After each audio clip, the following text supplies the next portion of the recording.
Então, boa noite a todas. Agora, gravando, a gente começa aí a nossa 7ª aula. Está escrito 6 porque eu errei, mas é a nossa 7ª aula do nosso curso de Sociologia e Antropologia do Direito. E hoje a gente vai ter o nosso primeiro encontro, o primeiro de 2, a respeito da obra de Karl Marx, que é talvez o escritor mais influente da história, pelo menos da história moderna e da história contemporânea. E a gente vai ver alguns pontos do pensamento dele que são importantes aí para a gente compreender a sociologia naquilo que ela dialoga com o direito e naquilo que ela pode nos trazer aí de conhecimentos para a nossa formação jurídica. Então, Karl Marx, essa imagem famosa dele, né? Vocês já devem ter visto isso em canecas, camisetas, bandeiras, flâmulas. Ele nasceu na cidade de Treveris, na Prússia, hoje norte da Alemanha, no ano de 1818, morreu em Londres no ano de 1883. Ele ingressou na faculdade inicialmente para estudar direito, acabou se decepcionando com o direito, partiu para a filosofia, mas ele produziu e se formou e lecionou e militou na economia, na sociologia, na filosofia. Ele também foi jornalista, escreveu sobre direito e teve uma atuação como ativista político muito marcante. Então ele teve uma história de vida dele é muito interessante. Um homem da época dele, ele casou contra a vontade das famílias, acabou fugindo do país por causa disso. Teve 7 filhos, perdeu 4, principalmente por causa da pobreza que ele vivia quando ele teve que deixar a Alemanha para viver na França. Teve filho fora do casamento. Uma história, assim, de um homem do século XVIII. Tá? E o Marx, né, ele, desde o início dos estudos dele, principalmente na filosofia, ele passou a ter uma militância política muito grande, ligada a grupos do que a gente hoje chama de esquerda, a partir de uma linha de pesquisadores do filósofo alemão Hegel. Ele foi estudar na faculdade onde Hegel lecionava e entrou nos círculos hegelianos e se destacou nesse meio. Você fala? Nossa, eu acho que o meu também está acabando. Mas eu compro depois. Fui na farmácia e esqueci.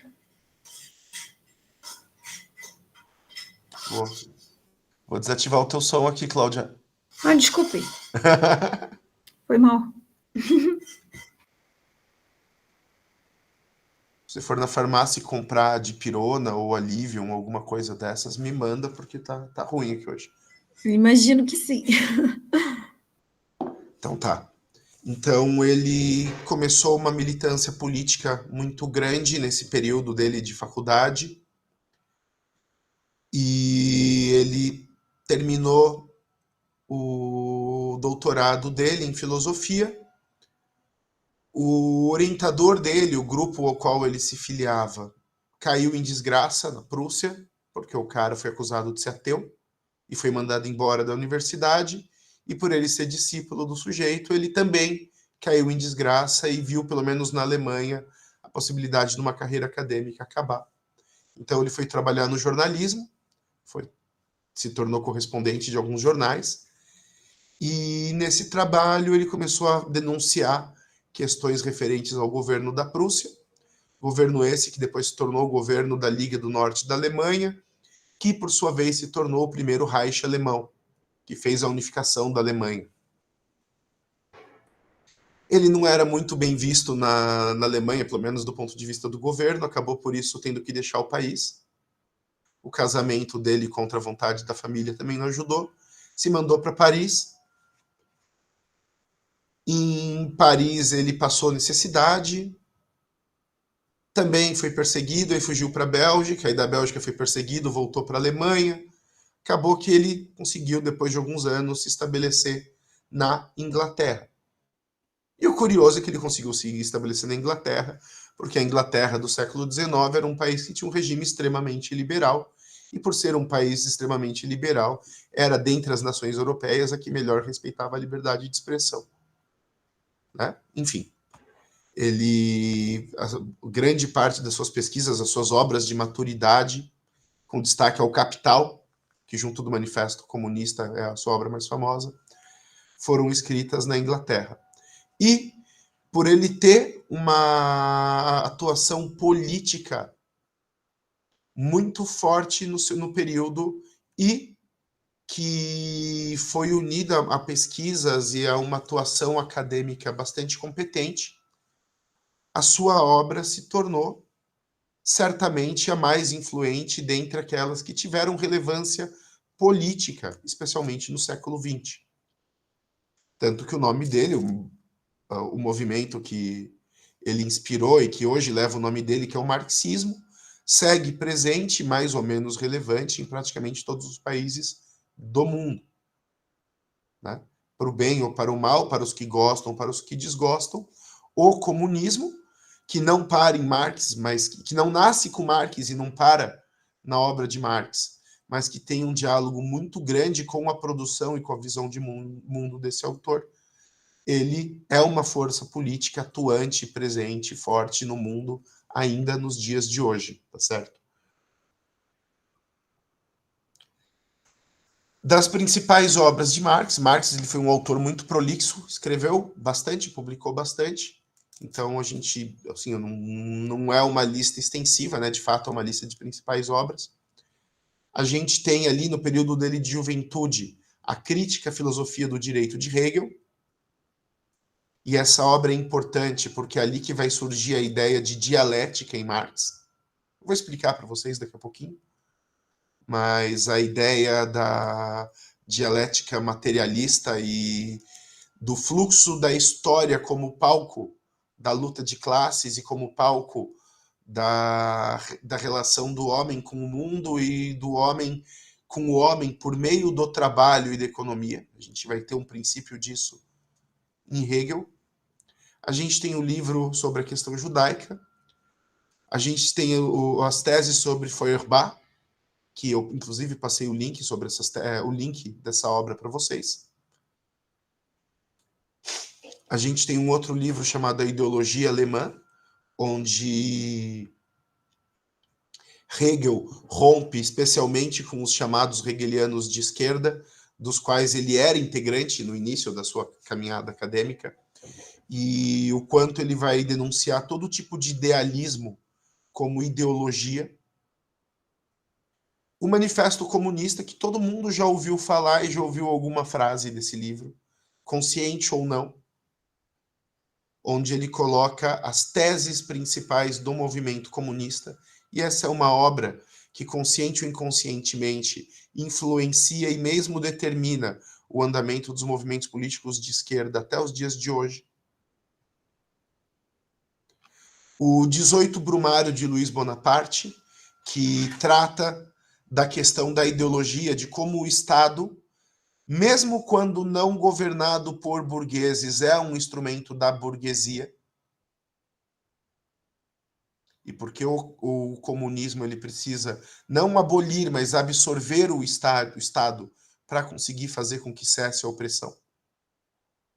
E a sua grande obra, aquela que seria a sua obra principal, que é O Capital. Marx, no final da sua vida, publicou o primeiro volume dessa obra, a primeira parte dessa obra. Depois, após sua morte, mais 2 partes foram publicadas. E ele deixou projetada, mas não redigida, uma 4ª parte dessa obra, que, inclusive, é um dos grandes livros não escritos da história, porque é onde nós temos, por exemplo, a definição que Marx traria para o que é uma classe social. O que seria bem interessante a partir do momento que o próprio autor afirma que o grande motor da história é a luta de classes, certo? Então essas são as principais obras. Para os nossos estudos de hoje, a gente vai comentar as teses e o manifesto. Os links já estão no grupo do Whats. Então, para aqueles que quiserem, durante a nossa aula, darem uma olhada, até para averiguarem o quanto eu estou sendo fiel ao autor, e depois também lerem as obras, estão mais do que convidados aí, tá certo? Deixa eu baixar aqui a tela. O contexto histórico, como dos demais autores que a gente vem estudando, passa pela Revolução Industrial, mas a perspectiva que Marx apresenta para o tema da Revolução Industrial é bem diferente daquelas que a gente estudou até aqui. Então, quando a gente pensa ali nos autores da sociologia francesa, quando a gente pensa em Durkheim e em Comte, a gente pensa numa perspectiva de compreensão de um fenômeno novo. E quando a gente leva isso para a sociologia weberiana, a gente tem um corte epistemológico, ou seja, um corte na forma de aproximação do conhecimento, que é muito marcado, no sentido de que a vida política é uma e a vida do pesquisador, a vida do cientista político é outra. Inclusive, uma das principais obras de Weber, né, é Ciência e Política, Duas Vocações.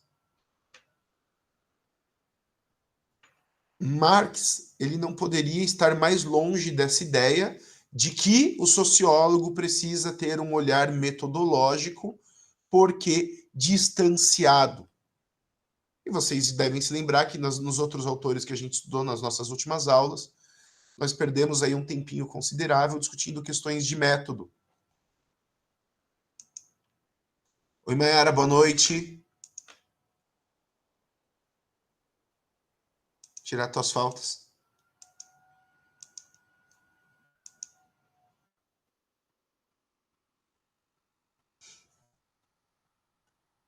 Volta.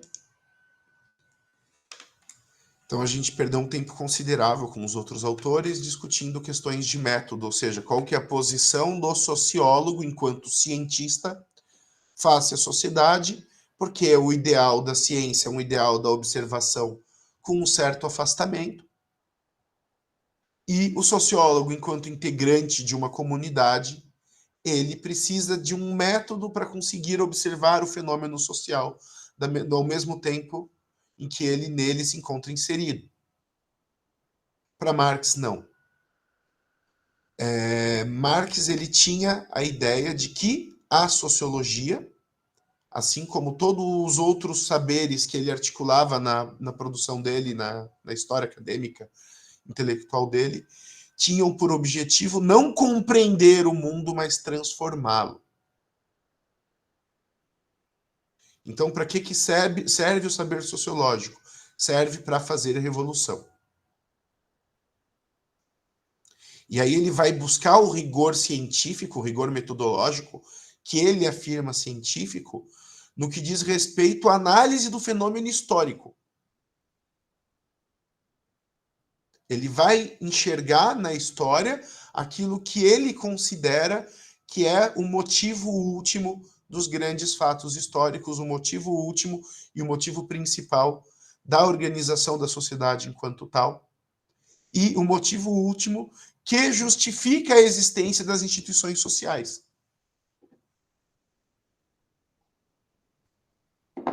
Certo? Então ele vai adquirir ali dos hegelianos de esquerda a ideia da dialética, ele vai adquirir da sua participação nos primeiros círculos comunistas a ideia da revolução, e ele vai adquirir do estudo dele a respeito da situação dos proletários, da situação dos trabalhadores explorados, dos trabalhadores durante a Revolução Industrial, a ideia da exploração. Esse é o contexto histórico. Então não é um cientista distanciado dos fatos que está tentando buscar um método para obter uma ciência que vai obter relevância acadêmica. Mas é um autor, um cientista, um filósofo, um economista engajado que quer buscar instrumentos ideológicos, instrumentos teóricos para preparar uma revolução e para preparar uma transformação na história da sociedade. Ou, para ser mais exato, uma transformação da sociedade na história.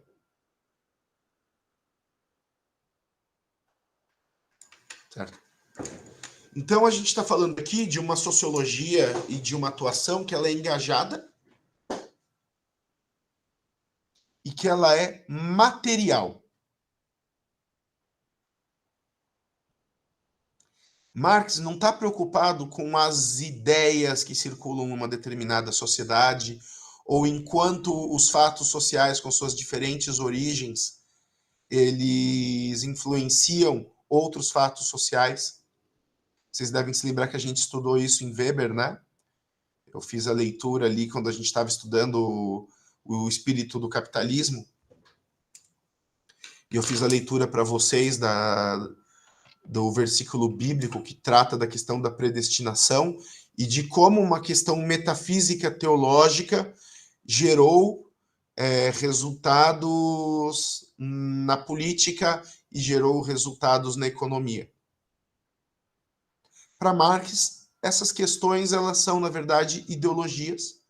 Essas questões, na verdade, nada mais são do que máscaras e formas de aparecimento da questão produtiva. Então, se para Weber, por exemplo, o espírito do capitalismo depende de uma ética protestante, para Marx é o contrário. O modo de produção capitalista vai determinar o modo de espiritualidade. O modo de produção capitalista vai determinar o modo de união entre as pessoas, então, a organização familiar.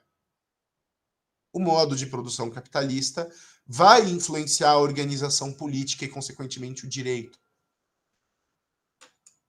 Então, quando a gente fala em Weber, a gente pensa em um cenário em que há diversos fatos sociais, direito, religião, economia, famílias, culturas, hábitos, que influenciam uns aos outros. Para Marx, não. Para Marx, é a realidade material no sentido da relação do homem com a natureza, enquanto o homem transforma a natureza para criar coisas, e como essa criação de coisas e essa transformação da natureza leva à organização da sociedade. Então, na base da sociedade, na infraestrutura, aquilo que está abaixo, nas fundações, nos alicerces da vida social humana, nós temos as relações de produção. Tudo o mais está relacionado à superestrutura. Super é o que está acima, né? Ou seja, aquilo que está acima da estrutura. Pensa numa casa. A fundação, as colunas. É a infraestrutura da casa. Aí você pode enfeitar a casa com janela bonita, pode pôr beira no teto, pode fazer um alpendre, 3 quartos, 5 quartos, pode pintar de rosa, de roxo, tijolinho aparente, unha de gato, pode dar a aparência que você quiser. Mas o que mantém a casa de pé é a infraestrutura. Você pode fazer a casa mais linda que for. Se você derrubar uma coluna, você derruba a casa. Então, para Marx, a relação do trabalho e da economia com o resto da cultura é essa. Todo o resto da produção cultural humana é uma máscara, é um avatar, é uma face, é uma justificativa e é uma explicação dos modos de produção. Então, a sociologia para Marx, e não só a sociologia, mas é porque essa é uma aula de sociologia do direito, ela vai ter por objetivo a compreensão da sociedade, que significa a compreensão das suas interfaces culturais, ideológicas, religiosas, políticas, visando a sua transformação.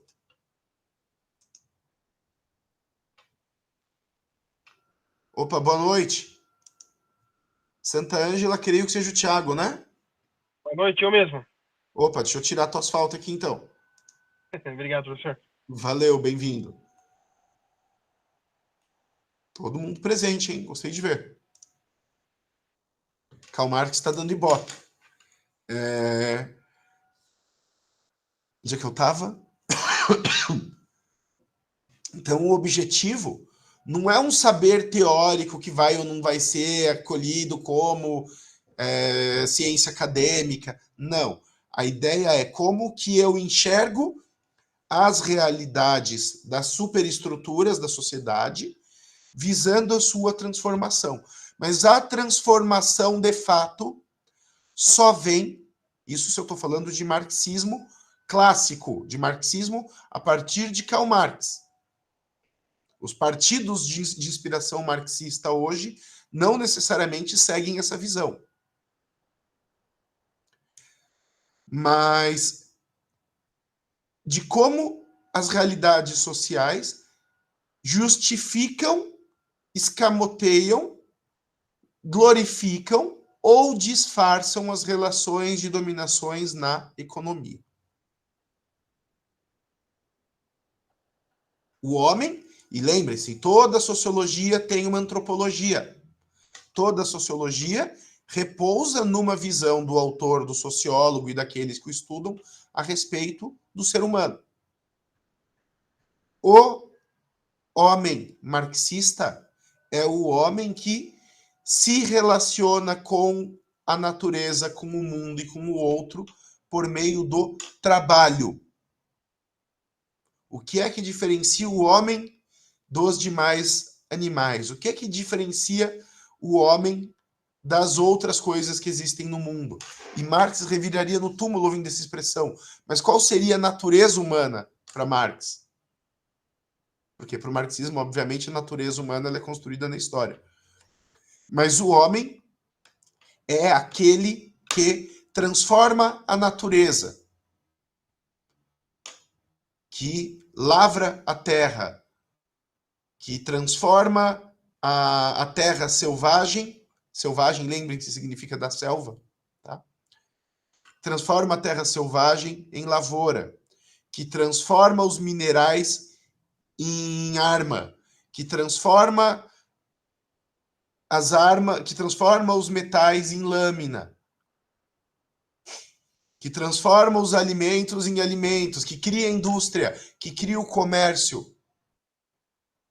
Então, enquanto o homem transforma a natureza, ele se relaciona com o outro, por meio de trocas materiais. É o homem impondo a sua vontade sobre a natureza indômita, sobre aquilo que é selvagem. No fundo de toda relação humana existe uma relação de trabalho.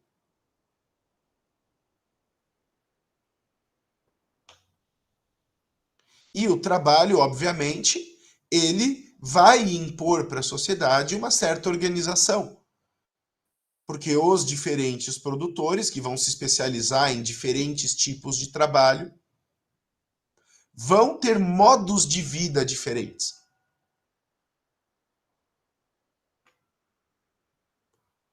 Então, a estrutura de classe, ela vai dizer respeito a quê? Aquilo que o modo de produção de uma determinada classe acaba impondo a essa classe como consequência daquele modo de vida.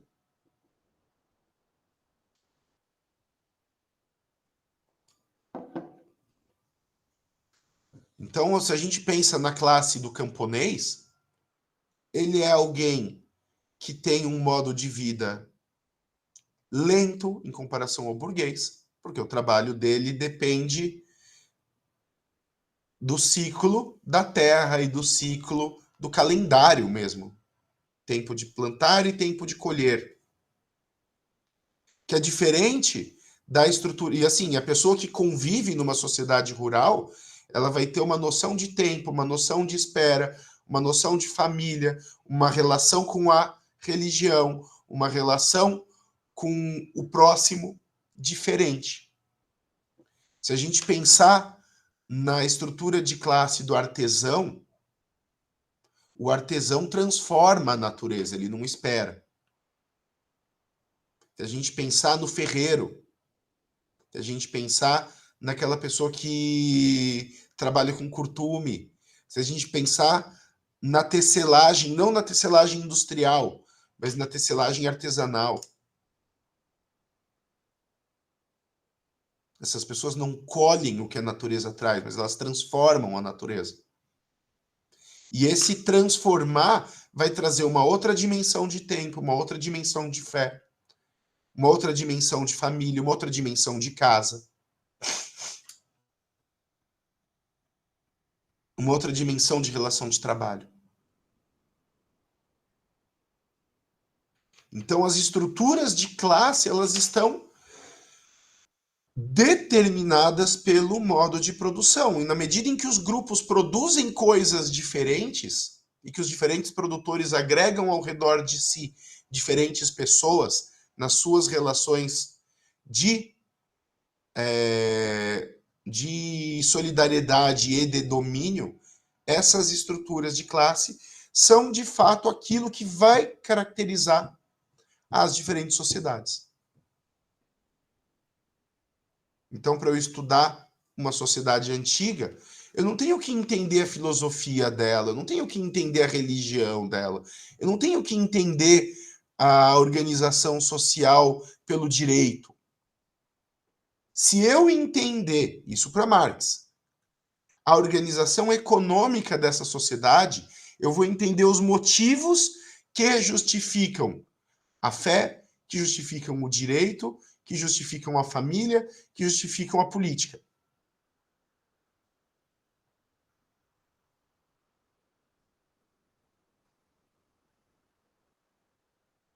Eu vou estudar o direito romano, eu não vou estudar o direito romano a partir dos institutos do direito romano, a partir das publicações dos grandes jurisconsultos. Eu vou entender como eram as relações de poder a partir da organização econômica do Império Romano. E a lei vai ser consequência da organização econômica. Como, para um marxista, a lei atual é uma consequência das relações econômicas. Entenderam? Até aqui tá claro? Então tá. Sim. E nessa análise, Marx também vai criticar e vai atacar aquilo que ele chama de ideologia como uma manifestação do regime de dominação de classe.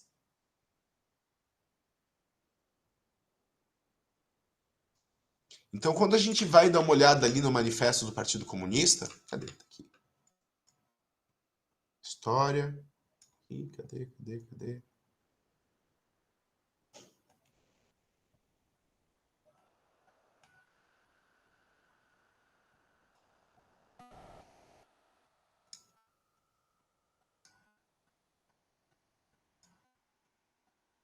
Peraí, deixa eu só encontrar aqui.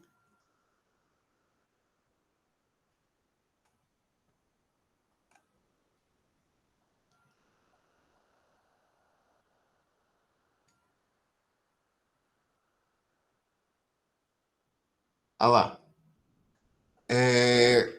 Vocês devem acompanhar as nossas discussões políticas atuais, né? Eu acredito que sim, né? Vivemos no Brasil no ano de 2023 e é muito difícil estar imune às polarizações que a gente encontra na nossa sociedade. Então, aquela ideia que chega para a gente no debate político de maneira mais ou menos grosseira, de que a esquerda é inimiga da família,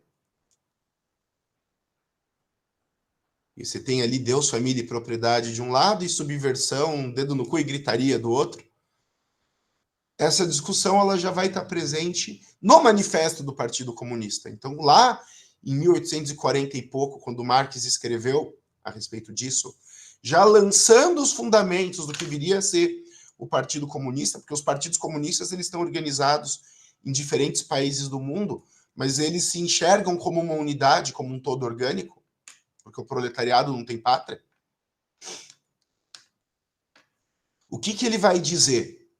Que essas afirmações que a sociedade conservadora burguesa faz contra o movimento comunista, na verdade, são defesas ideológicas de um modo de produção que é ideológico e que só serve para justificar a exploração.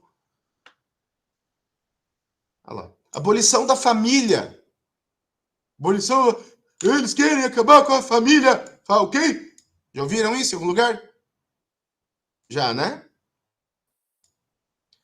E aí os marxistas vão questionar. Marx escreve, que é Karl Marx e Friedrich Engels, que era o Robin deles, e o Marx era o Batman.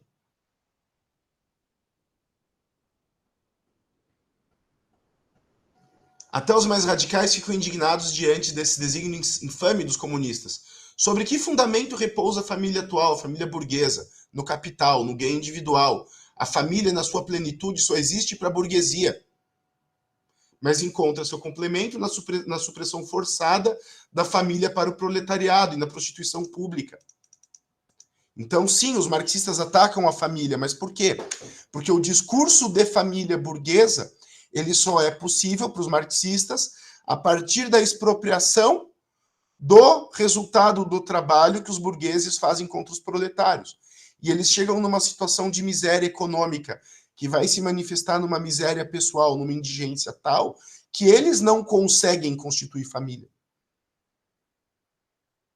Então, a família do proletariado é uma família quebrada, de casamentos que não se sustentam, de filhos de diversos pais, de diversas mães.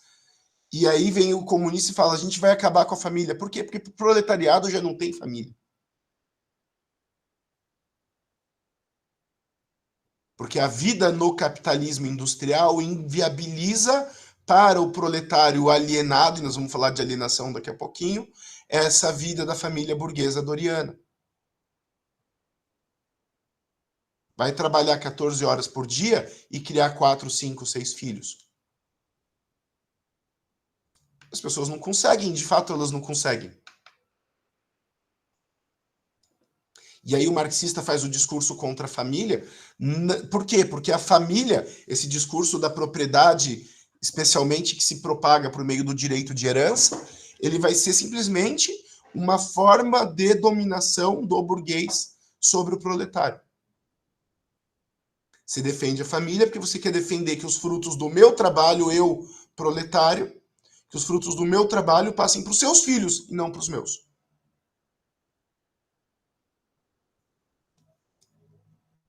E aqui ele vai falar da criação das crianças, da tomada da educação pelo Estado, da comunidade das mulheres, onde as mulheres se tornam, vamos dizer, propriedade comum dos homens, onde as mulheres... Uma leitura mais feminista disso, porque o feminismo como um movimento político tem uma raiz marxista, vai falar da liberação das mulheres, né? Mas aqui, na verdade, o que eles estão falando que não, que todo mundo pode usar as mulheres, porque as mulheres nada mais são do que também instrumentos de produção para os burgueses, porque os burgueses mantêm as mulheres em casa criando bebês, enquanto eles expropriam também a mais-valia, né, o lucro do capital, do trabalho delas. Então, tudo isso aqui, eles são contra Deus, eles são contra a família, eles são contra a propriedade, eles são contra a religião, eles são contra a livre educação das crianças. Eles são porque a vida alienada do proletário já impede que o pobre explorado vive essas coisas. E aí essas instituições, esses fatos sociais, nada mais são pró-marxista do que discursos de dominação de classe. Então você vai exercer a sua ética protestante para trabalhar sob o modo de dominação capitalista, porque você faz isso acreditando no teu Deus, mas na verdade você está trabalhando para o capitalista. Você vai manter o modo de dominação sexista e familiar sobre a tua família, mas na verdade você está praticando o modo de dominação capitalista. Vocês entenderam qual que é o argumento? Que tudo que existe na sociedade é determinado e tem por origem última o modo de produção. E quando o modo de produção gera uma situação de exploração, os fatos sociais são discursos de exploração. E aí o movimento revolucionário vem para romper com os modos, com os fatos sociais, para criar novos fatos sociais em outras bases que não sejam as bases da exploração. Certo? E aí, nisso, eles vão ter também, a sociologia vai ter um papel estratégico. Porque eles vão enxergar as contradições sociais, eles vão identificar essas contradições como... Desculpa, gente. Deixa eu tomar mais café aqui para ver se eu consigo molhar minha garganta, porque tá difícil.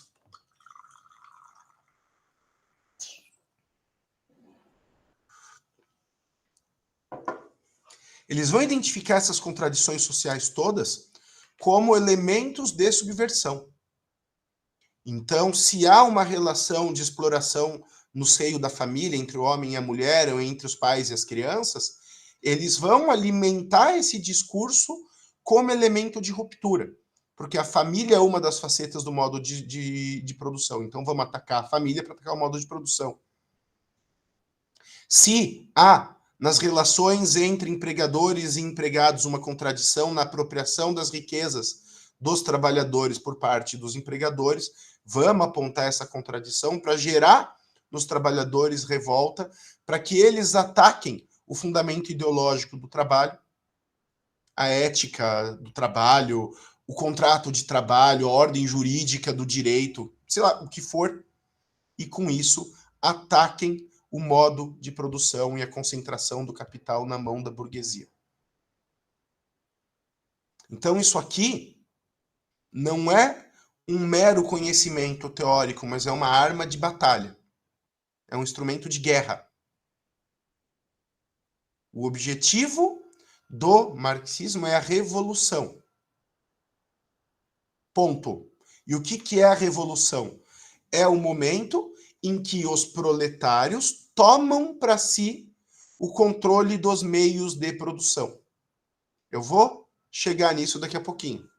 Mas a partir do momento que os proletários tomam o controle dos meios de produção, você acaba com a diferenciação entre exploradores e explorados, porque os explorados passam a explorar as riquezas geradas pelo capitalismo.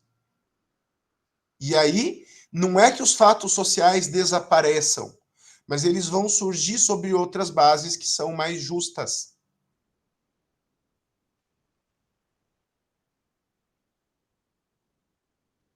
E aí entra aqui a 11ª tese sobre Feuerbach, onde ele afirma, Marx, que os filósofos têm apenas interpretado o mundo de maneira diferente. A questão, porém, é transformá-lo. Entenderam? Ele não está interessado em entender o mundo das ideias de Platão, em entender as categorias do espírito, em entender o método da dialética. Ele quer saber como alinhar o conhecimento que a humanidade reuniu até o momento da Revolução Industrial para subverter essa ordem e criar uma ordem nova. Ao mesmo tempo, então, o marxismo, ele é herdeiro e filho da tradição do pensamento ocidental, mas ele também é a sua contradição e um ponto extremo da sua autonegação, da sua autodestruição, podemos assim dizer. Certo? Ele é, ao mesmo tempo, o coroamento de um processo e o seu término. Não parece ser contraditório isso? É, ao mesmo tempo, o auge e a confirmação do pensamento dos filósofos até aqui e a destruição desse pensamento. O nome disso é dialética, que é um termo que é muito usado e pouco explicado. A palavra vem do grego. Esse dia significa basicamente passagem. Então é bem comum falarem, diálogo é a conversa de dois. Não, esse dia de diálogo não é de dois. Diálogo é passagem do logos. Dialética, esse complemento, esse complemento lética, ele vai significar logos, conhecimento, ideia. Então, a dialética nada mais é do que o processo em que, a partir das contradições, o conhecimento avança.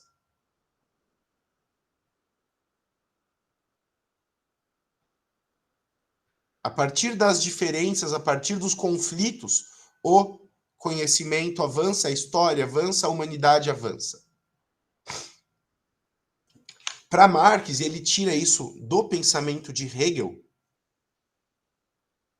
de um livro chamado o Hegel, do livro De Filosofia do Direito de Hegel, né?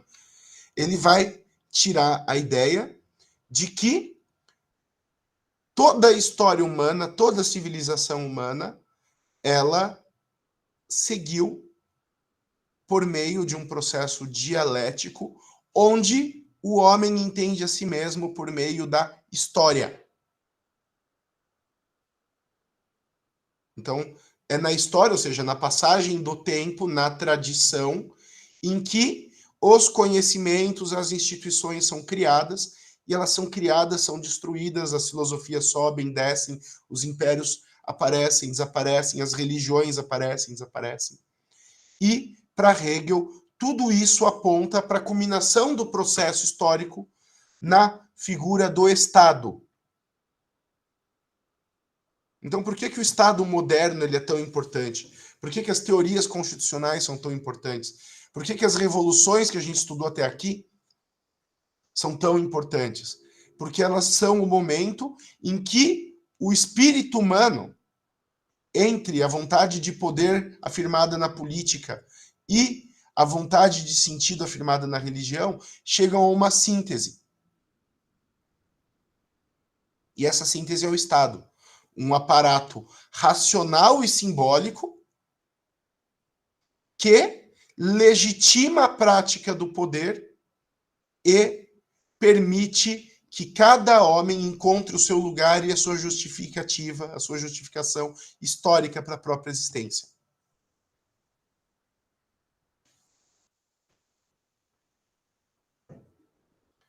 Marx ele vai tomar de Hegel essa ideia do processo dialético. Então, sim, o homem ele se constrói na história. O que o homem é? O homem é aquilo que ele se torna. Eu sou aquilo que eu sou hoje. Eu sou o resultado das minhas vivências. Não tem um modelo ideal de Rafael, de Andréia, de Cláudia, de Débora. Vocês entenderam, não preciso falar o nome de todo mundo, né? É que eu estou lendo os que aparecem primeiro aqui para mim. Não tem um modelo ideal da nossa alma, do nosso ser. Não existe uma separação entre o nosso corpo e o nosso espírito que vai ser assumido numa síntese superior após a salvação. Nós somos aquilo que nós nos tornamos. O mundo é aquilo que ele se torna. Isso Marx toma de Hegel. Só que ele não acredita que esse processo vai se dar entre um homem que quer dialogar com Deus e um homem que quer exercer o poder. A primeira dialética humana é a contradição entre o homem selvagem e o homem produtor. Entre o homem sentado num banco de areia e o homem que faz vidro. Entre o homem sentado em cima do mato e o homem que planta.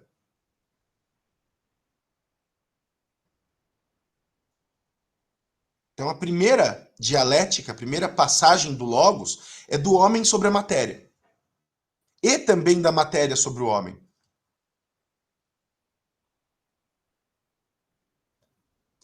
E a partir do momento em que há um desenvolvimento da produção, por meio do trabalho e do pensamento humano, se inicia um processo histórico. A gente vai encontrar a origem desse pensamento em Rousseau, no discurso sobre a origem da desigualdade entre os homens. Se vocês forem meus alunos de filosofia no semestre ou no ano que vem, a gente vai passar por esse texto. Mas Rousseau, ele entende, eu vou fazer uma síntese bem rápida, porque é a aula de Marx, não de Rousseau, né? Mas Rousseau, vamos dizer, que se Marx é o pai da esquerda, Rousseau é o avô. Né? Então, Rousseau ele vai dizer numa síntese bem apertada que o homem ele vivia em harmonia na natureza, enquanto ele era animal entre os animais. E é a partir do momento em que ele se sociabiliza, e ele se sociabiliza a partir do trabalho, que surge a desigualdade. Então, quando o homem domina as técnicas da agricultura e da metalurgia, que ele aprende a plantar, que ele aprende a cercar, que ele aprende a criar os animais e que ele aprende a fazer ferramentas e armas, surge a desigualdade. Por que surge a desigualdade? Porque ela vai surgir entre aqueles homens que sabem produzir e aqueles que não sabem. Os primeiros grupos, as primeiras tribos que dominaram a agricultura, cercaram a terra para proteger e para usufruírem sozinhas o fruto do seu trabalho. E a partir do momento em que o mundo que os demais homens que ficaram do outro lado da cerca foram ingênuos o suficiente para aceitar esse cercamento da terra, surge a desigualdade. Fica o detalhe curioso que, para Rousseau, a vida na selva era literalmente melhor do que a vida na civilização. E ele fala isso expressamente, encantado que estava pela literatura dos exploradores que estavam aqui conhecendo os povos nativos do Novo Mundo. Enfim. A partir do momento em que há quem saiba produzir e quem não saiba, surgem relações de exploração, porque aqueles que cercam a terra e dominam a técnica agrícola e a técnica da metalurgia primeiro, eles vão ter um excedente de alimentos. Esse excedente de alimentos vai fazer com que eles admitam para o seu clã as pessoas, vamos dizer assim, eles admitam para o seu clã. Eles vão ter assim, a potencialidade de escolher as mulheres. Eles vão ter uma alimentação melhor. E eles vão poder sujeitar aquelas pessoas que estão de fora. Então, você quer trabalhar para mim, para comer? Ok, você vai ser escravo. Eu sei fazer um chicote, você não. Eu tenho uma espada, você não.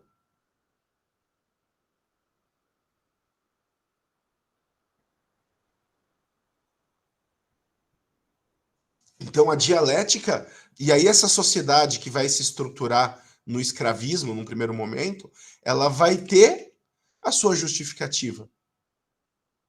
Ela vai ter a sua religião, que admite a escravidão. Ela vai ter a sua lei, que admite a escravidão. Ela vai ter momentos de sublimação da raiva e do ressentimento por parte do escravo, para o escravo ver sentido na própria situação.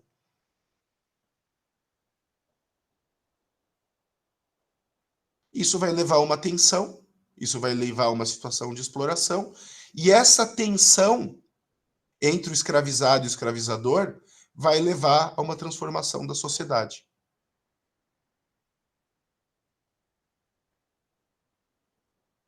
Vai levar a uma transformação dos modos de produção também, a uma transformação da técnica, a uma transformação da tecnologia, da quantidade de conhecimento disponível, e isso vai tirar a humanidade da escravidão.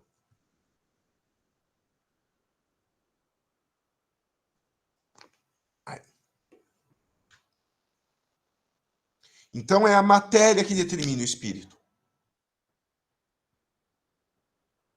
É a quantidade de comida, é a determinação entre quem tem propriedade e quem não tem, é a determinação entre quem produz e quem não produz. Quem tem acesso à terra e quem não tem. Quem que vai constituir família? Os nobres. Quem são os nobres? Aquelas pessoas que detêm terra e armas.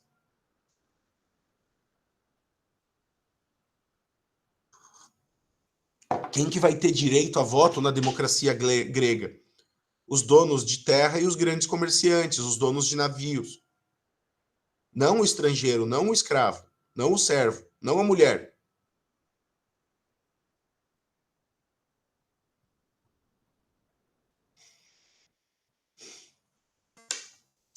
Isso é a dialética materialista. Então, pelo conflito que essas situações que opõem produtores e produtores e a matéria, e que opõem exploradores e explorados do trabalho, a sociedade se transforma. E ela se transforma de uma forma em que ou uma classe suprime a outra ou que as duas desaparecem.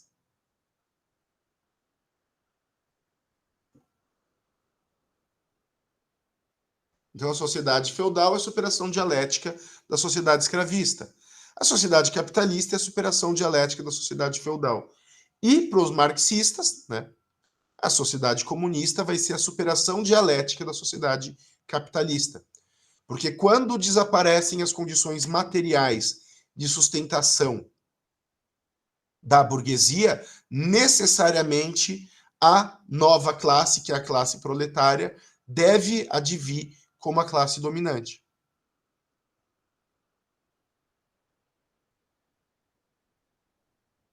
Para os marxistas, esse é um fato científico.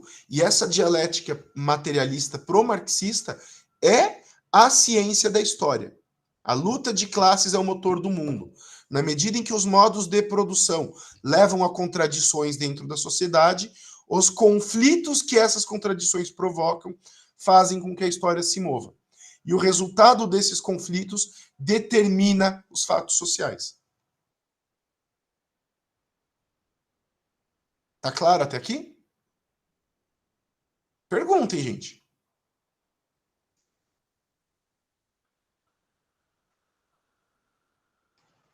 É claro. Beleza. Então, no manifesto do Partido Comunista, que a gente deu uma olhadinha até agora há pouco, logo no comecinho tá lá. A história de todas as sociedades que existiram até os nossos dias tem sido a história da luta de classes. Homem livre e escravo, patrício e plebeu, barão e servo, mestre de corporação e companheiro. Numa palavra, opressores e oprimidos, em constante oposição, têm vivido numa guerra ininterrupta. Ora aberta, né, franca, ora disfarçada. Uma guerra que terminou sempre, ou por uma transformação revolucionária da sociedade inteira, ou pela destruição das duas classes em luta. Toda a história humana pro-marxismo ela pode ser compreendida com esta frase. Em que medida a diferença na distribuição dos recursos oriundos da natureza e do trabalho geram desigualdade e como as contradições oriundas da desigualdade geram revoluções.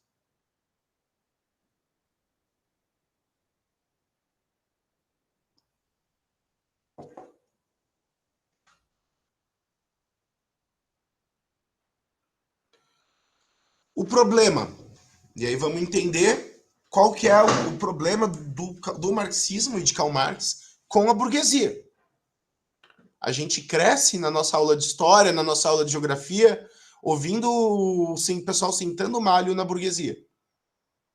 Ou como cantava Cazuza, né, a burguesia fede. A burguesia quer ficar rica.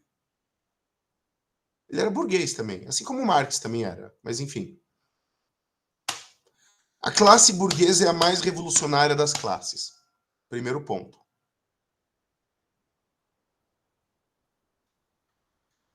As grandes revoluções que conformaram o mundo moderno e contemporâneo são revoluções burguesas. A Revolução Americana, a Revolução Gloriosa, a Revolução Francesa e todas as revoluções e golpes e transformações que se seguiram a esses três grandes movimentos, a independência da América, dos países da América, o golpe republicano no Brasil, a descolonização da África, a queda dos impérios, as duas grandes guerras mundiais, tudo isso é fruto da Revolução Burguesa. A burguesia surge como contradição interna no sistema feudal. De novo, assim, eu não tenho como dar uma aula de história só sobre esse processo. Eu recomendo que vocês leiam O Era das Revoluções, do Eric Hobsbawm. Posso depois passar o nome da obra no nosso grupo, né? Peraí. Achei que ia espirrar, mas não veio. Desculpem. Mas a burguesia surge como contradição dentro do sistema feudalista. Por quê? Porque na medida... Como é que surge o feudalismo? O feudalismo europeu, ele é consequência da queda do Império Romano. Então a gente tinha ali aquela mega estrutura jurídica política que era assegurado e era mantido unido por uma mega estrutura militar. E, por conta dos seus problemas internos, por conta das suas contradições internas, do seu esgotamento econômico, do seu esgotamento ideológico, para a gente usar termos marxistas, ele se esgota. Especialmente a partir do fenômeno das invasões bárbaras. Bárbaras eram aqueles sujeitos que não falavam o latim. E eles... Eles falavam assim, tipo, pro ouvido do latino aquilo soava como um blá, blá, blá. E de bar veio bárbaro. Certo? Então as invasões bárbaras, ou seja, dos povos estrangeiros, que o exército romano não mais conseguia manter fora das fronteiras, e na medida em que os bárbaros eram admitidos no império, eles desromanizavam os territórios que eles dominavam. Até que o império cai. Só que quando o império cai, toda a estrutura militar e jurídica que o sustentava cai também. Então aquele país que era estável, pensem que Roma era o único país que pegava toda a Europa, quase todo o Oriente Médio na sua extensão máxima, todo o norte da África até o deserto. Aquele país que era estável, que tinha um governo central, que tinha governadores regionais, que tinha dialetos, que tinha suas religiões, etc, etc. Ruim. Imagina que hoje acabasse o governo federal. Viva, graças a Deus. Imagina que o Brasil acabasse hoje. O que ia acontecer? Cada cidade, cada território ia ter que se proteger sozinho. Então, cada senhor de terras que tinha homens, que tinha armas, se fecha.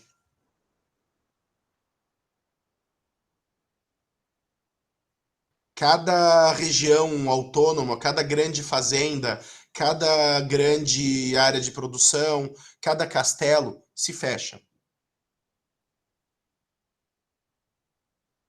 Para proteger a si mesmo, porque os bárbaros estão à solta no antigo território do Império, matando, roubando, estuprando, e não existe mais o exército romano, as legiões, para proteger o território. Então é cada um por si. E nesse cada um por si, as regiões se fecham em núcleos pequenos de território. E as pessoas, para viverem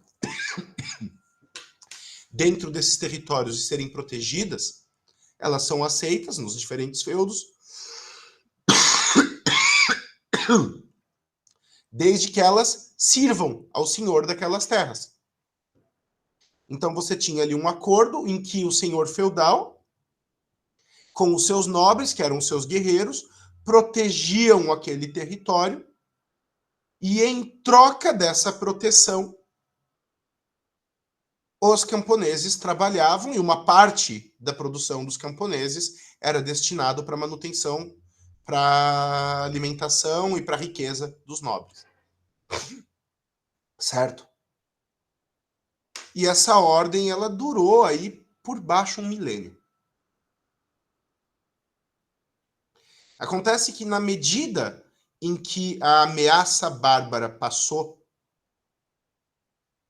e na medida em que a Europa ela se consolidou principalmente no cristianismo católico, você começou a criar o quê? Espaços de comércio. Espaços onde os feudos poderiam levar o resultado da sua produção para fazer trocas, para fazer negócios. E aí, nesses locais onde se reuniam os comerciantes, vão surgir grandes feiras que vão dar origem a grandes cidades. E essas grandes cidades, elas vão ter uma estrutura que não é a estrutura feudal. Elas vão ter banqueiros, porque você vai ter um sistema de circulação de riqueza, você tem que ter câmbio, você tem que ter troca. E outra coisa, o comércio faz com que surjam novas necessidades. Porque vamos pensar que no norte de Portugal chega o tecido que vem lá do extremo leste da Europa, e no extremo leste da Europa chega o vinho de Portugal, que eram coisas que na estrutura feudal fechada não circulavam. Aí o sujeito vai aprender lá no extremo leste a fazer um doce com aquele vinho, e lá em Portugal vão fazer chapéu com aquele tecido. Surgem coisas novas. A materialidade, a oferta de novos bens vai gerar novas produções. Então você vai ter uma ascensão dos artesãos, de um lado, e dos comerciantes, que são os intermediários, em outro. E essas pessoas começam a ganhar dinheiro, muito dinheiro.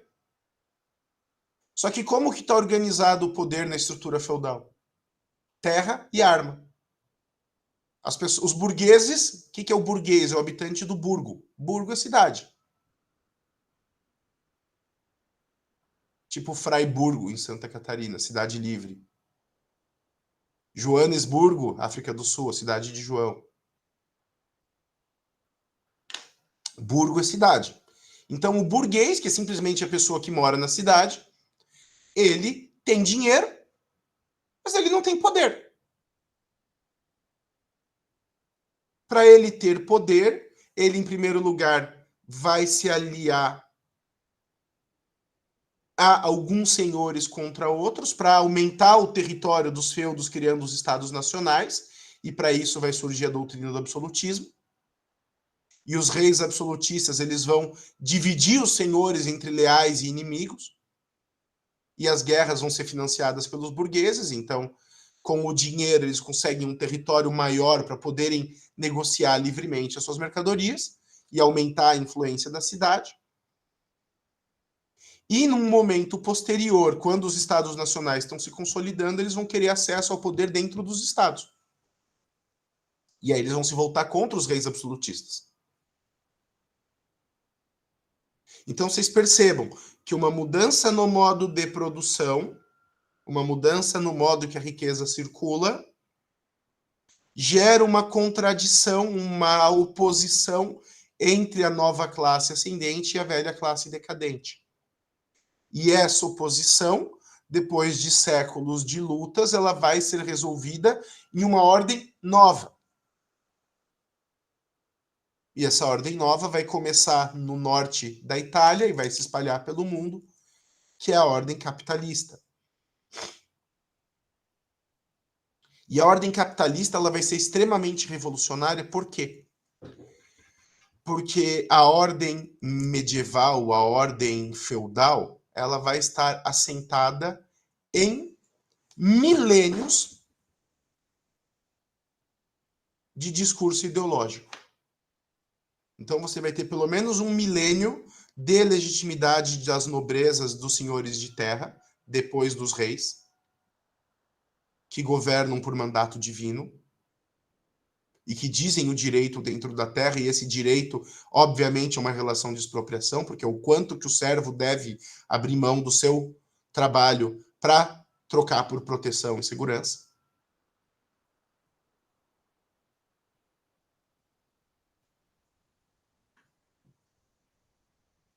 E, ao mesmo tempo... Peraí. Cadê? Ao mesmo tempo,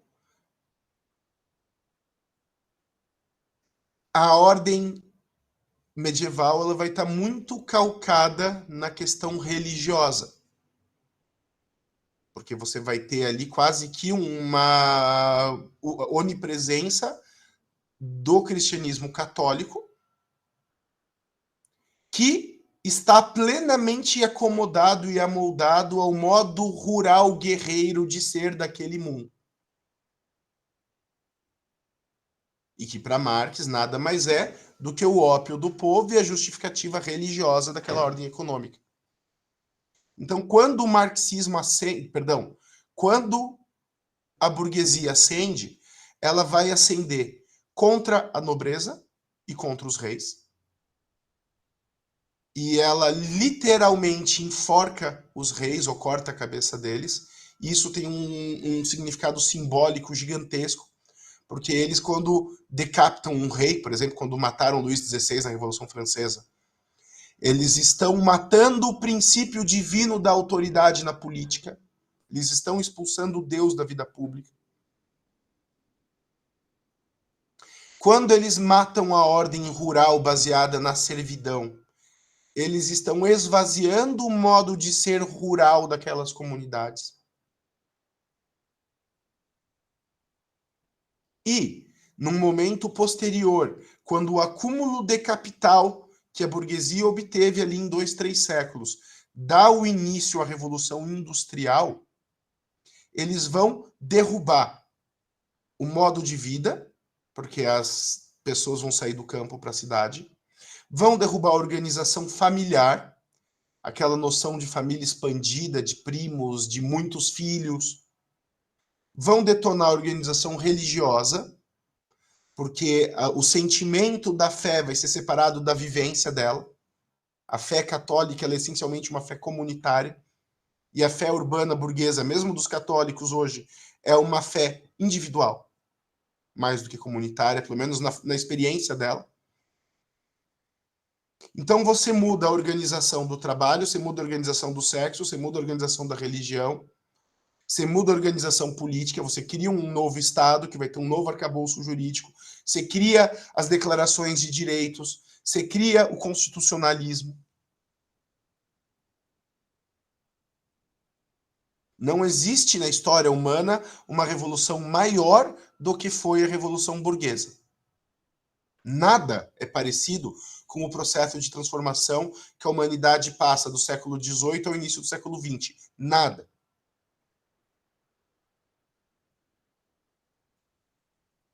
E esse é o inimigo que a classe proletária tem para enfrentar.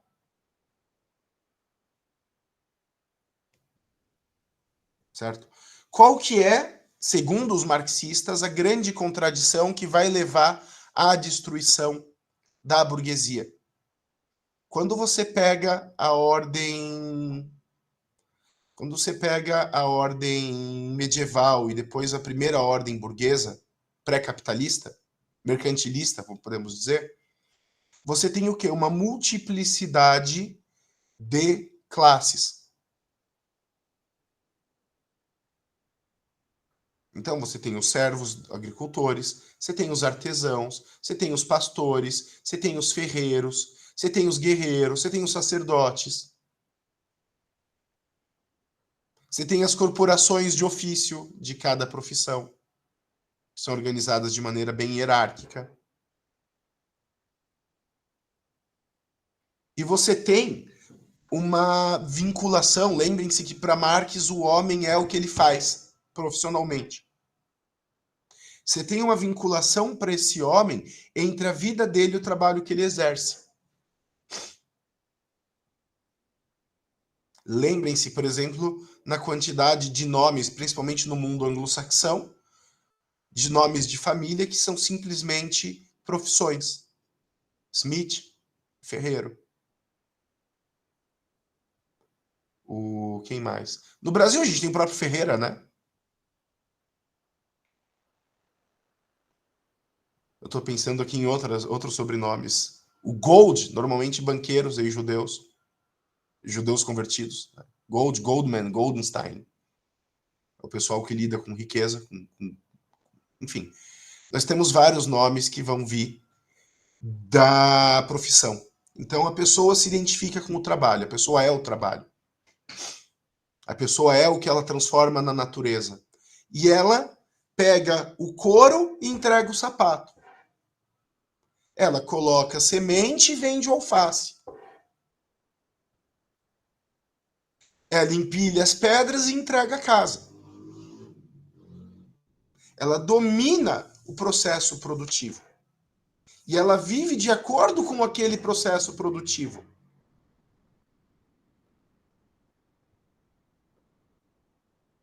Certo? Na medida em que a Revolução Industrial avança, o que acontece? O trabalho ele vai cada vez mais avançando sobre a nova organização econômica do mundo, a nova ordem econômica e, consequentemente, jurídica, espiritual, religiosa, social, ela vai avançar sobre essa vinculação do homem com o trabalho. Porque quando a gente mecaniza a produção,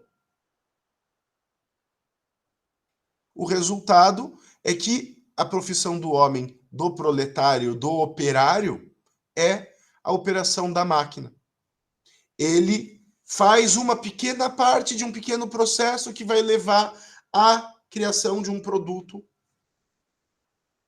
que ele não domina, que ele não controla, que ele não sabe fazer, que não tem nada a ver com a vida dele. Ele é operário. Ele aperta botão. Ele pinta a parede, ele pinta a porta de carro. São trabalhos cada vez mais atomizados e individualizados e que não tem nenhum sentido. Sabe, uma coisa é você pegar, sei lá, um rolo de linha e tricotar e fazer uma blusa. Outra coisa é você ficar horas e horas e horas tirando e colocando linha num tear automático.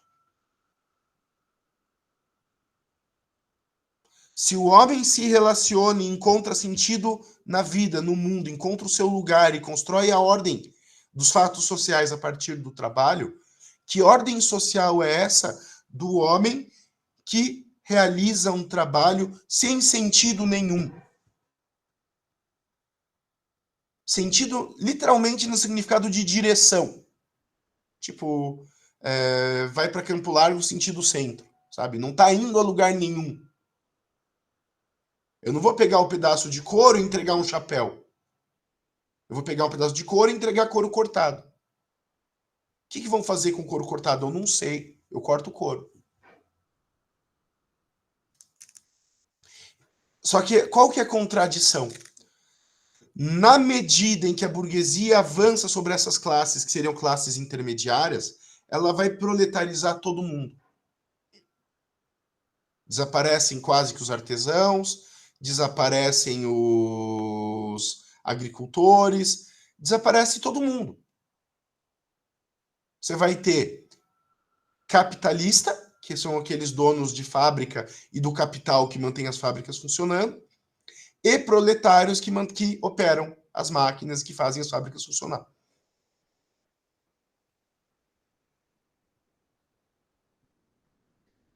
Então você vai ter massas e massas e massas atomizadas e alienadas nas grandes cidades, vivendo uma vida sem sentido. Já falamos disso nas outras aulas, né?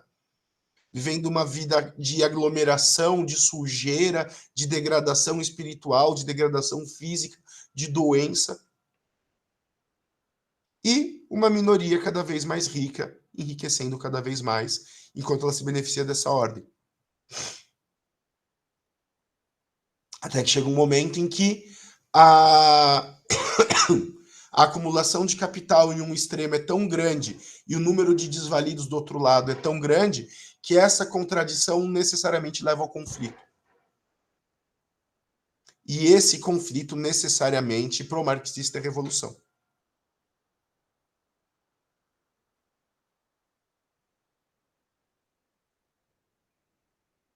Certo? Então, se a dialética é a lei da história, e a lei da história é a lei do conflito motivada pela exploração do trabalho, o cenário para a próxima transformação está pronto.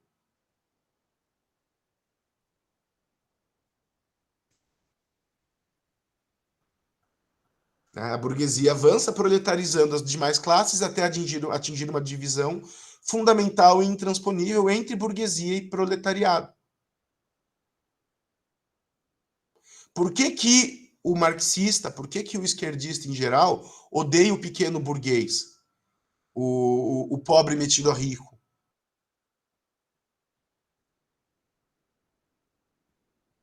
Porque o pobre metido a rico é um proletário que não tem consciência de classe. Ele é um inimigo no caminho da revolução. Porque enquanto ele acredita no discurso da superestrutura, enquanto ele acredita no discurso da ideologia, ele não vai somar forças para derrotar a burguesia. A burguesia é forte.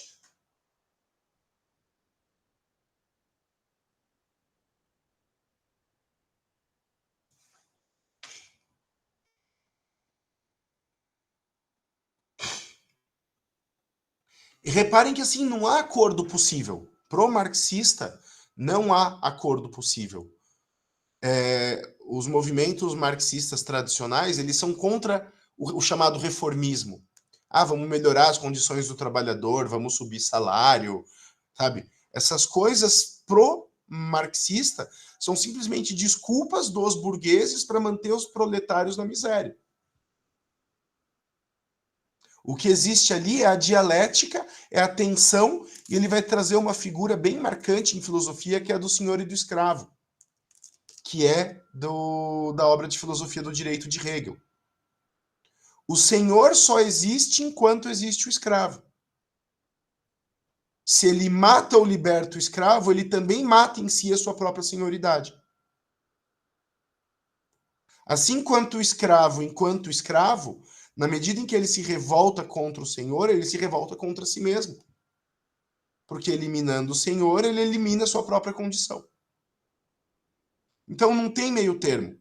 Não existe uma solução de compromisso em que o escravo vai ser bem tratado. Não existe uma escravidão light. Não existe uma escravidão, mas ela é quase da família. Entenderam? Não existe uma escravidão, mas meus empregados têm participação nos lucros. Exploração capitalista, mas eu pago bem para alguns dos meus empregados.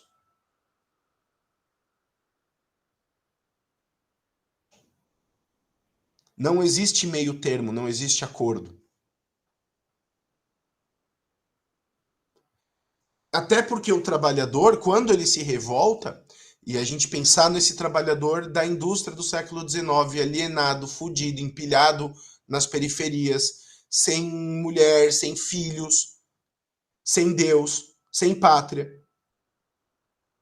O que ele tem a perder indo à guerra?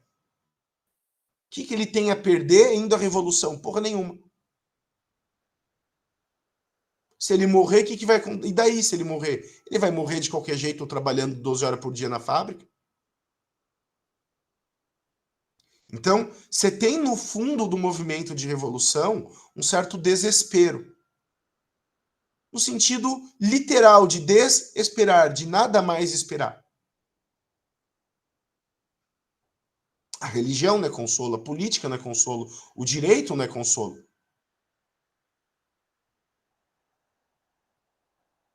A religião é o que mantém o pobre conformado. O direito é o que mantém o pobre em obediência. A política é o que organiza o sistema de dominação.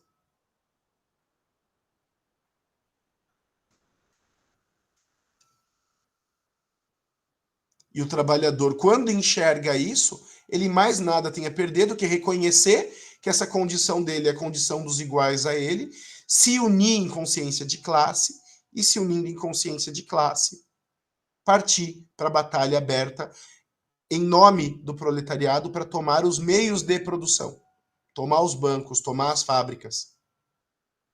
Você não vai acabar com o modo de produção capitalista, você não vai destruir a máquina, você não vai destruir o banco, você não vai acabar com o dinheiro, você não vai acabar com o Estado, você vai tomar essas coisas. E quando isso acontecer, teremos o chamado comunismo.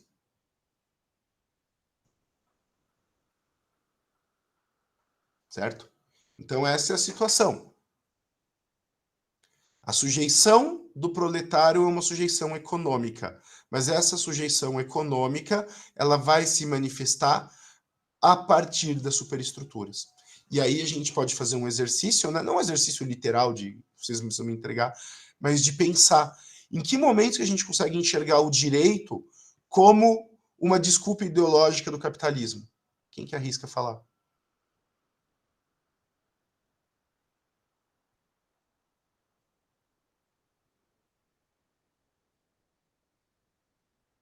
Débora está falando de microfone fechado. Ah, você tá pensando em voz alta, tá legal. Eu quero ouvir um pouco de vocês também, gente. Até porque minha voz acabou.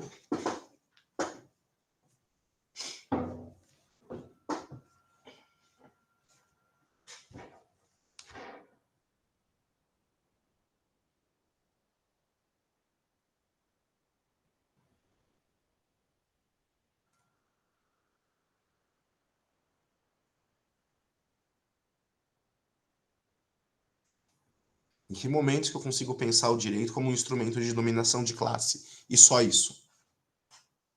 Como uma desculpa para manter o rico rico e o pobre pobre.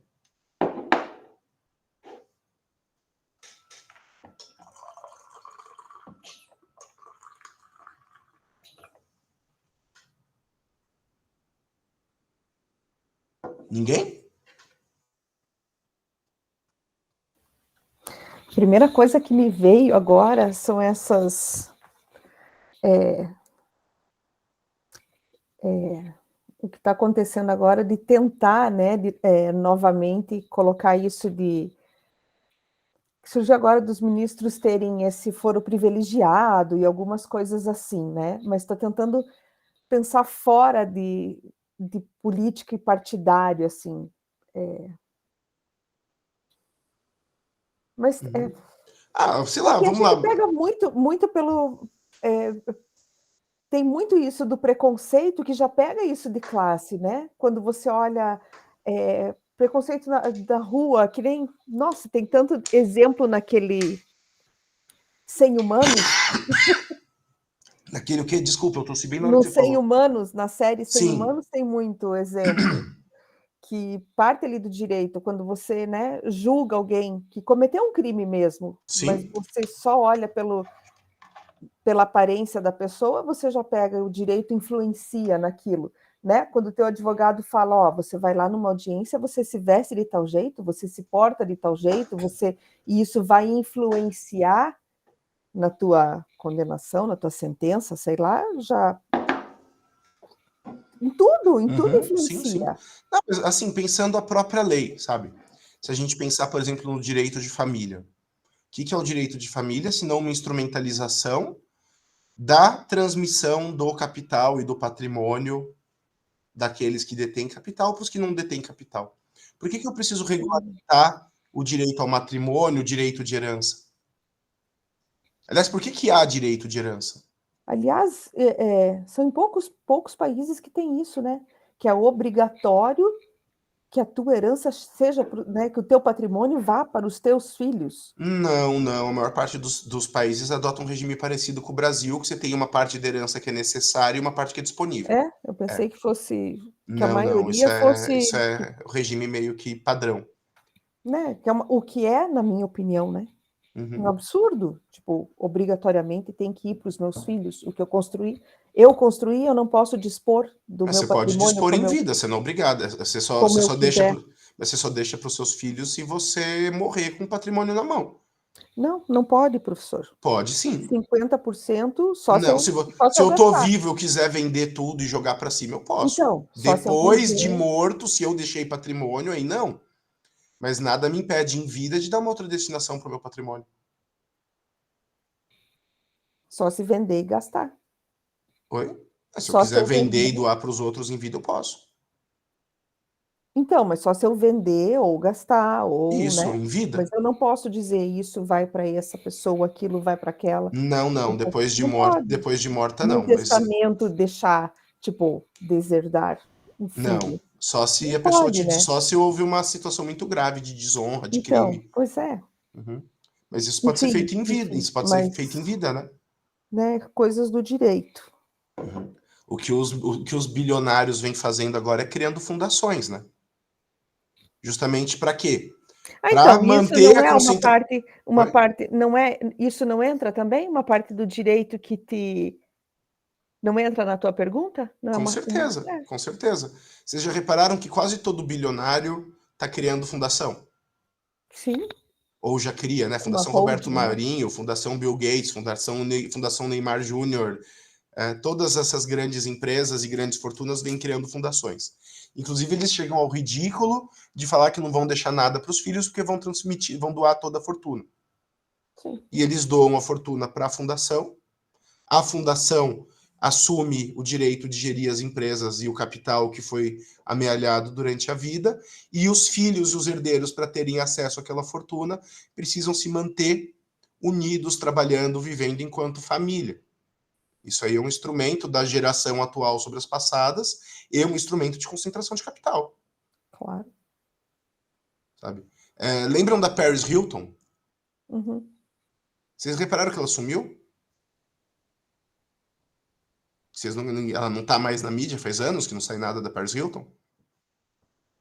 Vocês sabem que o Hilton, do sobrenome dela, é dos hotéis Hilton, né? Para ela é herdeira. Só que todo o patrimônio dos hotéis Hilton, eles estão numa fundação. E para ela, Paris, ter direito a acessar essa fortuna, ela teria que viver nos termos que a família Hilton legou para poder fazer parte do conselho da fundação. Então ela abriu mão da vida pública pelo dinheiro. Simples assim. Simples assim. Então a gente pode ver no direito penal certas condutas que são ou não são criminalizadas. Então, assim, numa perspectiva marxista, toda legislação tem por objetivo, direto ou indireto, exploração do capitalista, a exploração do proletário pelo capitalista. Toda. Toda lei existe para determinar uma situação de exploração. Você vai comprar uma propriedade pequena que seja, ao mesmo tempo essa propriedade, a lei vai garantir que você mantenha os outros expropriados de fora e também vai te obrigar a prestar um tributo para o Estado, que é um Estado burguês, que é um Estado capitalista, que é um Estado que pertence aos bilionários, e esse tributo é em troca da tua, entre aspas, proteção. Da mesma forma que os servos pagavam tributo para os senhores feudais. Então não mudou nada, né? Não. É a mesma relação de exploração que vai receber diferentes máscaras. Sim, só denominações diferentes, Isso. né? Mas nada mudou. Uhum. Só muda a roupagem, né? Muda a Isso. fantasia, mas Isso. o teatro, né? O enredo continua o mesmo. A história contada é a mesma, muda a fantasia. Quer dizer, estamos lascados. Resumindo, sempre vai ter desigualdade, né, professor? A Sim. desigualdade sempre vai ter a desigualdade. Portanto, que o direito está aí para tentar amenizar só. Então, segundo Marx, não. Lembrem-se, assim, eu não sou marxista, Sim, eu estou seguindo a mesma coisa que eu fiz dos outros autores, de trazer a perspectiva do autor. Uhum. A crítica, na aula que vem, depois que eu encerrar os assuntos que ficam em aberto, a gente faz a crítica. E tem muito a criticar aqui. Mas numa perspectiva marxista, o direito não está aí para mitigar nada. Não, eu acho bem pelo contrário, tá? Para garantir que as coisas continuem como estão. A questão é, eu preciso do proletário, então eu tenho o salário mínimo e os direitos trabalhistas, e isso é uma política de proteção do hipossuficiente para garantir que o pobre tenha dignidade. Não. A questão é que eu preciso do pobre comendo e consumindo. Então eu vou dominar o pobre se eu mantê-lo alimentado e ele tendo algum capital que seja suficiente para consumir, mas não capital suficiente para ser autônomo. Mal alimentado, diga-se. Sabe, são políticas que não geram autonomia, geram dependência. E aí, na medida em que o trabalho se autonomiza, você tem aí assim, novas formas de organização familiar, novas formas de organização do capital. É uma coisa assim, que me chama a atenção, me deixa curioso. Vocês não acham engraçado que todo o grande capital, os grandes bancos, a grande imprensa, o governo, estão todos unidos ao redor, por exemplo, da pauta de direitos humanos? Todo mundo agora é amigo da mulher, do negro, do gay. Uhum. É lógico, teoricamente todos, teoricamente. Uma visão ingênua disso nos diria o quê? Que você tem um avanço da consciência humana que nos levou ao reconhecimento da condição dos grupos historicamente prejudicados, historicamente atacados. Uma visão dialética diria o quê? Que o capitalismo atingiu um grau tal de sofisticação e de amplitude onde os excluídos precisam ser jogados para dentro do mercado. e, ao mesmo tempo, os fundamentos da família tradicional precisam ser arrebentados, porque as pessoas organizadas em famílias, elas são menos dependentes do capital. Então, quanto mais conflituosas e quanto mais sozinhas, melhor.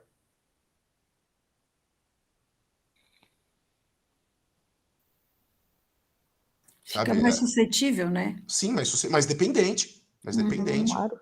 Mais dependente. Sim. E aí você vê que, quando você vê que o Nubank, a Globo querem teu bem, talvez aquele não seja o teu bem. Talvez. Só talvez, né? Sabe? Que o governo, os militantes, os partidos... Você tem um discurso uniforme hoje, né? E até que ponto... Porque aí entra também a questão da dialética. Até que ponto esses movimentos históricos marxistas não foram engolidos no processo?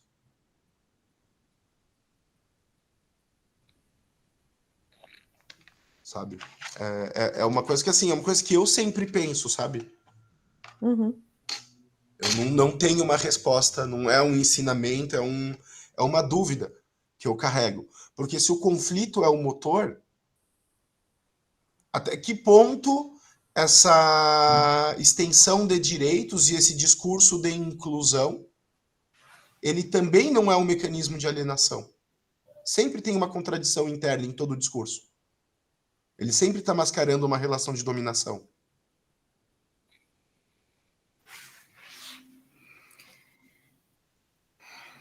Sabe?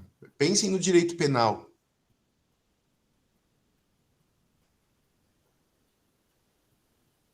Penal parece que é o que mais beneficia, né?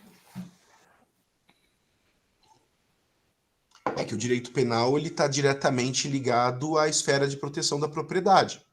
Quando eu falo de propriedade, eu estou necessariamente falando em desigualdade. E a propriedade ela é um direito fundamental, mas não a propriedade para todos. O acesso aos frutos do próprio trabalho. Né? Então, será que isso também não é uma desculpa do capital para manter as pessoas conformadas? E eu tenho lá minha casinha financiada, e com isso eu acho que eu sou um proprietário, e estou ali trabalhando, gerando lucro para o meu patrão, e enquanto ele está ganhando 1 bilhão, eu estou ganhando ali alguns R$1.000 por mês, mas aqueles R$1.000 que me dão uma certa autonomia, um certo conforto.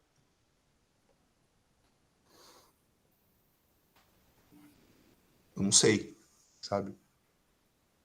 Então, assim, uma estratégia importante do marxismo, mesmo para quem não é marxista, especialmente para quem não é marxista, é essa ideia de enxergar a sociedade como dialética.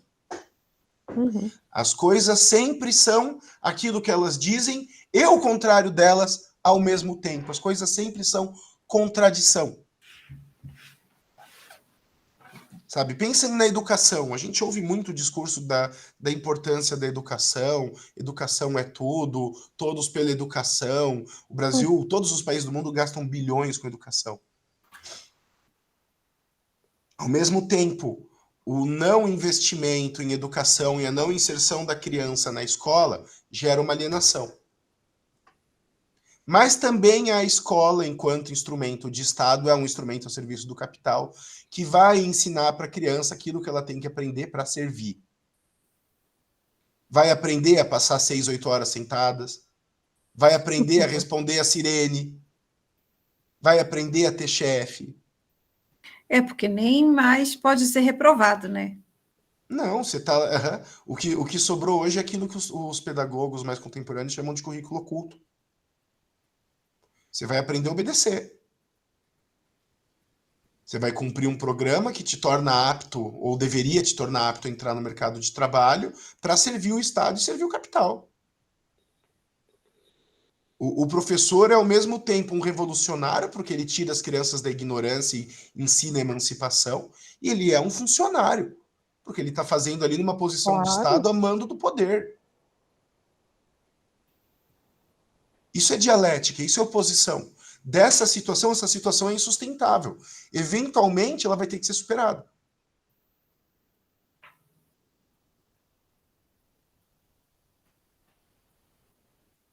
A posição do Estado, enquanto promotor de direitos e instrumento do capital, ela é uma posição insustentável.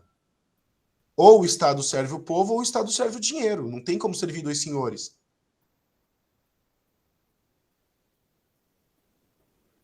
Pô, aceitando Jesus para falar de Marx, né, cara? Se for ver muito, dá vontade até de voltar para as cavernas. Era o que Rousseau dizia que a gente deveria fazer. Acho que é a melhor opção. Mas a volta que ele propõe às cavernas também é uma volta extremamente controlada e dominada, em que você vai ter todo um processo de deseducação das crianças. Ele tem um livro sobre isso chamado Emílio, ou da Educação. Não, daí eu já fico mais com Platão, Cláudia. Né? O mito da caverna do Platão, né? Não, eu acho que assim... Se arriscou mais. A gente tem que viver com a contradição. A ideia, o problema é achar que certas situações, certas contradições vão encontrar solução. Talvez no processo histórico, no longo prazo, isso aconteça. E talvez a gente tenha que lutar pela mudança que a gente quer. Mas esses retornos não existem, sabe? A gente não vai voltar a ser servo, a gente não vai voltar para o feudo, a gente não vai voltar para o artesanato. A alienação do trabalho, ela não vai cessar com o fim da indústria. Ela vai cessar pelo marxismo, né?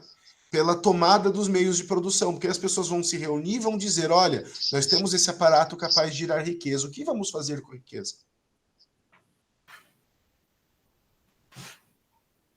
E aí, a partir daí, vão surgir novas superestruturas. Se você pegar a ideologia marxista, ela é cheia de superestruturas. Eles têm todo um discurso ideológico que é próprio, que é simbólico deles, quase que uma cultura à parte. Certo? Então, eu acho que por hoje deu, porque o tema é muito denso. A gente, semana que vem, vai estudar como a burguesia aliena a classe operária, por meio da chamada mais-valia. A gente vai estudar o processo de fetichização da mercadoria, como as coisas deixam de ter valor de uso e adquirem o valor de consumo, né? Como muda a perspectiva de valor dos bens. Por que se eu colar uma etiqueta X na roupa Y, ela quadruplica de valor? Por que a roupa é um signo de pertencimento de grupo social? Por que o carro é um signo de pertencimento de grupo social? Porque a gente vê nos bens mais do que os bens. A gente vê nos bens signos de dominação. E eu quero me identificar com o dominador e não com o dominado. Então a gente vai estudar esse processo, que é o de fetiche, e aí vamos estudar especificamente o processo ideológico do direito. Tá? E aí a gente fecha o tema de Marx, e aí isso vai ser no dia... Cadê o dia? Vou olhar o calendário aqui. No dia 12, né? Dia 19, vamos fazer aí um trabalho, integrando aí o conhecimento que a gente reuniu dos nossos estudos, e se eu não me engano, dia 26 já é a nossa prova? Sim. Isso, aí a gente fecha o nosso bimestre e estamos prontos para estudar outras coisas. Mas fechamos aí, quer dizer, falta uma aula para a gente fechar os fundadores da sociologia. Beleza? Então, pessoal, obrigado aí pela participação, pela presença. Dúvidas, questionários, comentários, podem chamar lá no grupo ou no privado aí no chat, no WhatsApp, a gente conversa. E é isso aí, fiquem com Deus. Falar em Deus numa aula de marxismo, né? Mas é isso aí. Eu tô ensinando o que ele ensinou a aula. Eu tô ensinando marxismo e não a opinião do Rafael sobre marxismo. Então, dá para ficar um pouquinho para falar sobre a nossa APS? Já ia pedir para vocês ficarem mesmo. Ótimo. Então, aqueles que estão no meu grupo de APS, fiquem. Os que não estão liberados, eu vou encerrar a gravação. Encerramos a aula por aqui. Valeu, gente. Boa noite. Boa noite, professor. Tchau, tchau. Tchau. Boa noite. Tchau, professor. Boa noite. Tchau, boa noite.